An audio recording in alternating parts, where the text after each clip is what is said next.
Discipline is what we follow. Motivation is what we get. Attitude is what we are. We are KDMA. Raghu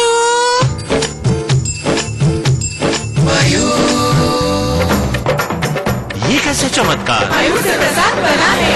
Mayur active से जो चाहे बनाओ, health और स्वाद की गारंटी पाओ। 3 रुपए की चाय, 4 रुपए का समोसा और 1 रुपए का अजी 1 रुपए का लाजवाब जी हुजूर पान मसाला। लाजवाब खुशबू, लाजवाब स्वाद, खाइए जरूर लाजवाब जी हुजूर पान मसाला। खाइए लाजवाब जी हुजूर सिर्फ 1 रुपए में और मुस्कुराइए हुजूर। पान मसाला खाना हानिकारक है।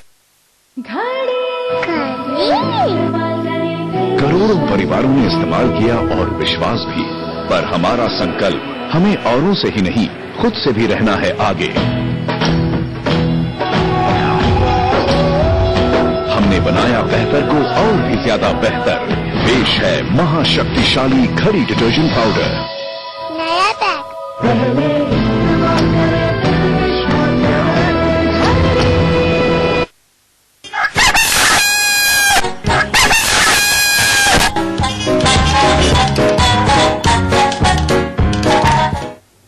ब्रेक के बाद स्वागत है आपका के मॉर्निंग में। आगरा पहुंचे बीजेपी प्रदेश अध्यक्ष लक्ष्मीकांत वाजपेयी ने कहा कि 27 मई से 2 जून तक होने वाला सरकार विरोधी आंदोलन प्रधानमंत्री का इस्तीफा और मानसून सत्र में सरकार का काला चिट्ठा खोलने के लिए होगा। उन्होंने कहा कि जब तक चुनाव नहीं होते तब तक हम संसद और सड़क पर जंग लड़ते रहेंगे। प्रदेश सरकार पर निशाना साधते हुए उन्होंने कहा कि सूबे में बुनियादी सुविधाओं की कमी पर उन्होंने कई सवाल उठाए और कहा कि सरकार बुनियादी सुविधाओं को पूरा करने के लिए क्या कुछ कदम उठा रही है। से अभी विधानसभा का चुनाव नगर की सीट पर प्रधानमंत्री का इस्तीफा, खेल से रेल तक का भ्रष्ट घोटाला, महंगाई, इन सब बातों को लेकर केंद्र सरकार का इस्तीफा चाहिए प्रधानमंत्री का। इससे पहले कोई नहीं चलेगा। जब तक संसद नहीं चलेगी तब तक भाजपा सड़क पर रहेगी। जब वर्षाकालीन सत्र चलेगा तो फिर संसद में रहेंगे और वर्षाकालीन सत्र समाप्त हो जाएगा तो फिर सड़क पर आ जाएंगे। और जब तक लोकसभा का चुनाव है तब तक भाजपा या तो सड़क में या संसद में वर्तमान की यूपीए सरकार के साथ संघर्ष जारी रखेगी। इसके साथ साथ उत्तर प्रदेश में मुस्लिम तुष्टीकरण, बिजली की खराब हालत, खराब कानून व्यवस्था, किसानों के साथ हो रही अन्यायपूर्ण कार्रवाई, इन 4 बिंदुओं को उत्तर प्रदेश के भी हम इस जन भरो आंदोलन में साथ में जोड़ रहे हैं। उधर इलाहाबाद पहुंचे बीजेपी नेता मुरली मनोहर जोशी ने वरुण गांधी की सुल्तानपुर रैली से पहले बीजेपी में शामिल किए गए दबंग छवि वाले नेता सोनू सिंह को पार्टी में शामिल किए जाने के सवाल पर पल्ला झाड़ लिया। ज्यादा जोर देने पर उन्होंने कहा कि वो राष्ट्रीय नेता हैं, उन्हें यूपी की राजनीति के बारे में ज्यादा पता नहीं है। अब कौन है ये मैं तो जानता नहीं, मैं कौन सज्जन है मैं मालूम करूंगा ये कौन है। बाबा की हत्या में फंसे हुए पता लग गया तो कानून अपना काम करेगा। तस्वीर में जो है उन्होंने हत्या किया, जो अपना कानून अपना काम करेगा उसमें क्या है। प्रदेश के चर्चित नामों में से है क्या राजनीति के क्षेत्र में प्रदेश में चर्चित है। मैं इत्तेफाक से मैं अगर आप देश में ज्यादा ध्यान दे रहा हूं तो इसलिए मुझे नाम तो नहीं जानता। दुर्गेन्द्र जी, जोशी जी का एक बयान कहीं बीजेपी के अंतर कलह तो नहीं है? जोशी जी भले ना जाने लेकिन पब्लिक है सब जानती है, ये जनता सब जान रही है कि जोशी जी किस तरह बचने की कोशिश कर रहे हैं। जिन सज्जन की बात कर रहे हैं चंद्रभद्र सिंह सोनू सिंह हैं, एमएलए रहे हैं 2 बार। ऐसा नहीं कि जोशी जी उत्तर प्रदेश की ही राजनीति करते हैं, यहीं से राष्ट्रीय राजनीति में गए हैं, तो ऐसा नहीं कि वो उनके पिता को भी जानते होंगे। चंद्रभद्र सिंह इसौली से कई बार विधायक रहे हैं और वैसे वीवीआईपी क्षेत्र से विधायक रहे हैं कि मुझे लगता है कि उनको कहीं पहचान के मोहताज नहीं है वो लोग। और अपने कारनामों से भी उन्होंने एक पहचान बनाई है, कई हत्याकांड रहे हैं उसमें। तो इस तरह के लोग जो भाजपा एक अपराधियों की सफाई की बात करती है, हत्या कांड के आरोपियों को, जो दबंग छवि वाले आरोपियों को पार्टी में लिया गया। जोशी बच रहे हैं, फेस सेविंग कर रहे हैं, अपनी भी कर रहे हैं, बीजेपी की कर रहे हैं, लेकिन ऐसा नहीं कि उनको नहीं पता है कि चंद्रभद्र सिंह सोनू कौन है, उनके पिताजी का क्या चरित्र था, ये सब पता है उनको। बिल्कुल। अनिल जी, कहीं ऐसा तो नहीं कि यूपी में भी बीजेपी 2 फाड़ में बटी हुई है? नहीं, दो फाड़ में ऐसा बटी हुई है ऐसा तो नहीं कहा जा सकता, लेकिन ये है कि फ्रैक्शंस तो हैं, मतलब आपस में विवाद हैं और 2-3 खेमे हैं, एक खेमा नहीं है बल्कि 2-3 खेमे हो सकते हैं और इनके पैरों पर केंद्रीय नेताओं से जुड़े हुए हैं। राजनाथ सिंह का खेमा हो सकता है, क्योंकि मुरली मनोहर जोशी भी यहीं के हैं, तो उनकी भी अपनी एक लॉबिंग उत्तर प्रदेश में हो सकती है और अडवाणी और उमा भारती का भी अपना एक लॉबी है यहाँ पे जी। और अभी हाल में चूंकि कल्याण सिंह भी आए हैं तो उनकी भी पुराने लोग जो उनके निष्ठावान थे कल्याण सिंह से जुड़े हुए लोग वो भी धीरे धीरे अपना वो आ रहे हैं सामने। तो इस तरह से कई फ्रैक्शंस हैं जो भाजपा में यहाँ सामने आ रहे हैं। अभी राजनाथ सिंह ने जो अपनी प्रदेश कार्यकारिणी और राष्ट्रीय जो कार्यकारिणी घोषित की है उसमें भी बहुत सारे लोग जो पुराने और बड़ी उम्मीद किए हुए लोग थे जी। उनको उनका नाम नहीं रखा आया सामने, तो वो लोग भी असंतुष्ट हैं। तो इस तरह से एक असंतुष्टि का माहौल है भाजपा में। और जहां तक मुरली मनोहर जोशी की बात है, वो इस तरह के बयान वो करते रहे हैं। एक बार जब 2004 के चुनाव में उनसे पूछा गया था, पब्लिक ने कहा भाई मंच पे कि आप हमारे घर के सामने नाला बह रहा है, सड़क टूटी हुई, तो उन्होंने कहा ये काम मेरा नहीं है, ये तो यहाँ के सभासद का काम है, सभासद का काम आप मुझसे करवाना चाह रहे हैं, मैं केंद्रीय मंत्री हूँ जी। तो वैसे ही मिलता जुलता बयान दे रहे हैं कि मैं तो केंद्रीय नेता हूँ, मुझसे प्रदेश की और जिले की राजनीति की बात न की जाए। तो इस तरह उनकी एक तरीका है उनका अपना। बिल्कुल दुर्गेन जी, कहीं ऐसा तो नहीं कि सोनू सिंह की बीजेपी में एंट्री जो हुई है वो वरुण गांधी की वजह से हुई है और कहीं ना कहीं जो वरिष्ठ नेता है वो इस बात को लेकर नाराज हैं, अब जनता के बीच में सफाई भी नहीं दे पा रहे हैं? देखिए, जो स्ट्रेटजी बीजेपी राजनाथ सिंह के अध्यक्ष बनने के बाद जो बीजेपी की स्ट्रेटजी है वो बिल्कुल एक तरीके से हार्डलाइनर की स्ट्रेटजी है, इन सेंस कि आप ले लीजिए कि अगर सपा के खिलाफ एक तरीके से जो एक रणनीति उन्होंने बनाई है कि एक मुस्लिम तुष्टीकरण का मुद्दा उठाया है, उसी तरीके से एक बुलेट टीम राजनाथ सिंह की तैयार हो रही है। वो वरुण गांधी, राजनाथ सिंह सीधे उस बुलेट टीम को प्रश्रय न देखे कि वो बहुत बड़े नेता हो गए हैं, वास्तव में बड़े नेता है, राष्ट्रीय अध्यक्ष है, तो वो सीधे उसको प्रश्रय न देखे वरुण गांधी उसको प्रश्रय दे रहे हैं। एक बुलेट टीम तैयार की गई है अमेठी के लिए। इसी तरीके से मुझे लगता है कि उत्तर प्रदेश के हर जिले में एक ताकतवर नेता, एक न एक बाहुबली नेता भाजपा अपने साथ लेने जा रही, ताकि सीधे सीधे उसको इसका चुनाव में लाभ मिले। और आखिरी सवाल, जिस तरीके से लक्ष्मीकांत जी का बयान आया कि लड़ाई सड़क से संसद तक चलेगी, जनता के बीच में लड़ाई कब जाएगी? मैं यही सवाल लक्ष्मीकांत जी से करना चाहूंगा कि इतनी देर में क्यों? ये 4 साल सरकार पूरे कर चुकी है, अब चुनाव करीब, जनता भी जान रही है कि अब जनता की बात आ रही।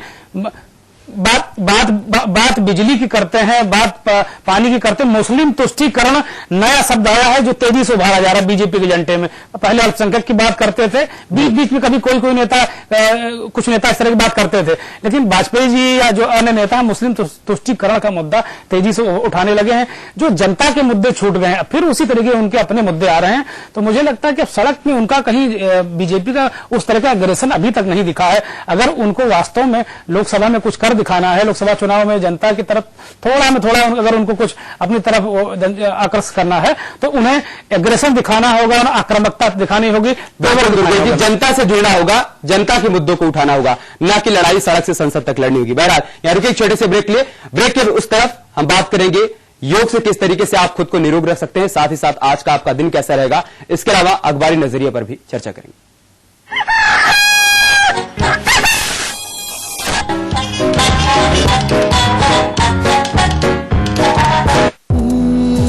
देखो उड़ी वो जुल्फे और बिखरी हवा में खुशबू, मेरे घने लंबे मुलायम बालों का राज अंतर मना का लाइफ है।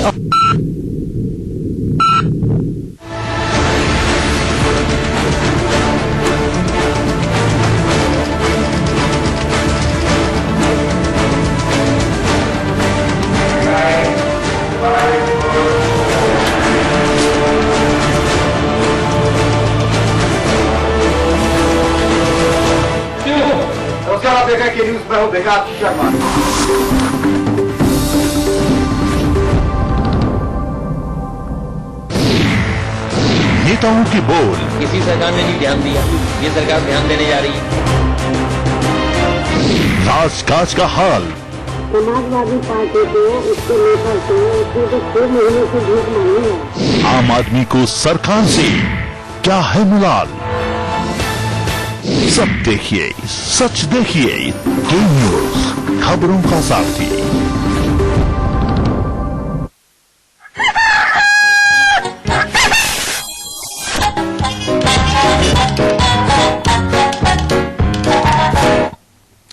के मॉर्निंग में बात करेंगे कानपुर की, जहां बुधवार की रात रामा देवी नेशनल हाईवे 2 पर एक बड़ा हादसा होते होते टल गया। कानपुर इलाहाबाद रेलवे लाइन के ऊपर से नेशनल हाईवे 2 का रास्ता है और यहां रात करीब 10 बजे पुल का लगभग 8 फीट हिस्सा धंस गया। इससे हाईवे पर बुरी तरह से जाम लग गया। घटना की जानकारी मिलते ही मौके पर पहुंचे NHAI के कंसल्टेंट RP मल ने पुल धंसने का कारण हैवी ट्रैफिक बताया। वहीं रेलवे के अधिकारियों ने भी इस मामले में कुछ भी बोलने से मना कर दिया। फिलहाल NHAI के कर्मचारियों और पुलिस ने मिलकर घटनास्थल के दोनों तरफ बैरिकेडिंग लगाकर रूट का डायवर्जन कर दिया है।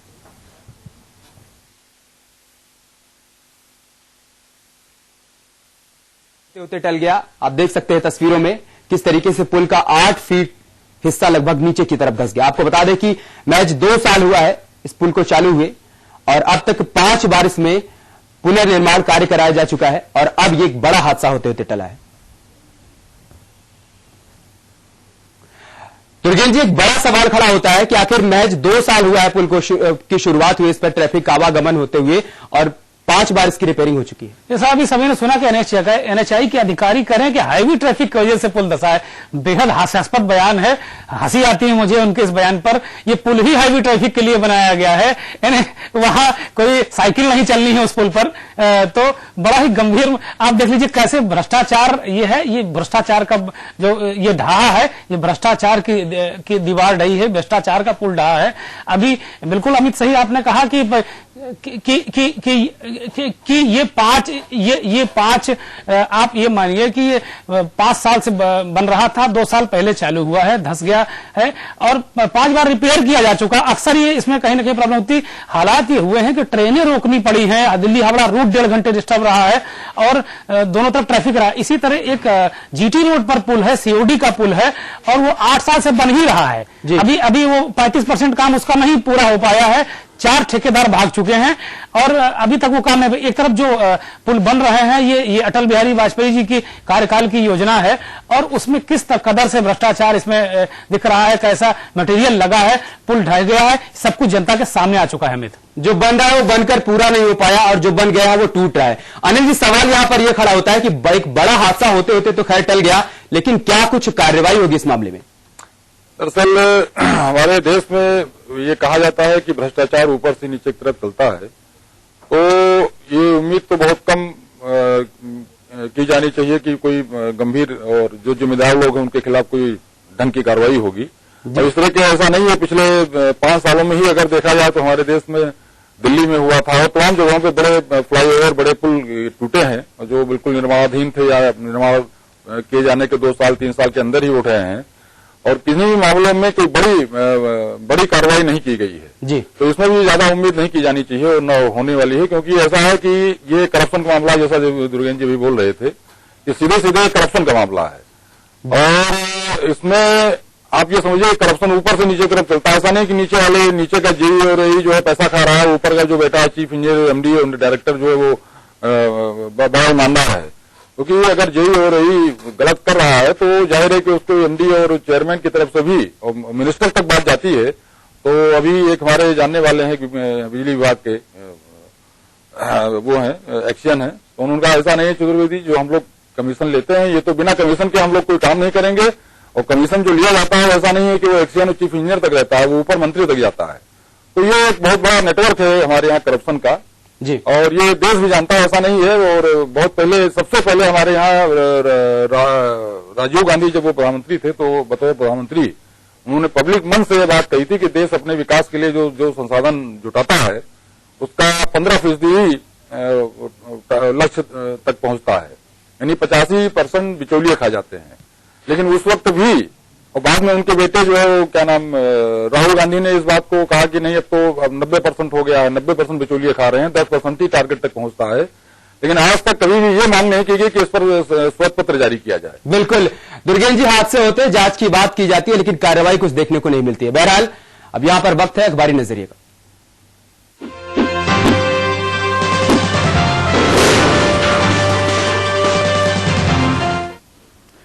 अखबारों पर नजर डालते हैं तो सबसे पहले टाइम्स ऑफ इंडिया को देखते हैं कि टाइम्स ऑफ इंडिया ने एक IPL की फिक्सिंग के मामले में जो चेन्नई सुपर किंग के मालिक हैं और बीसीसीआई के सेक्रेटरी श्रीनिवासन, उनके दामाद पे जो छींटे पड़े हैं इस पूरे फिक्सिंग के, उस मामले को उठाया है। इसी तरीके से दूसरी खबर को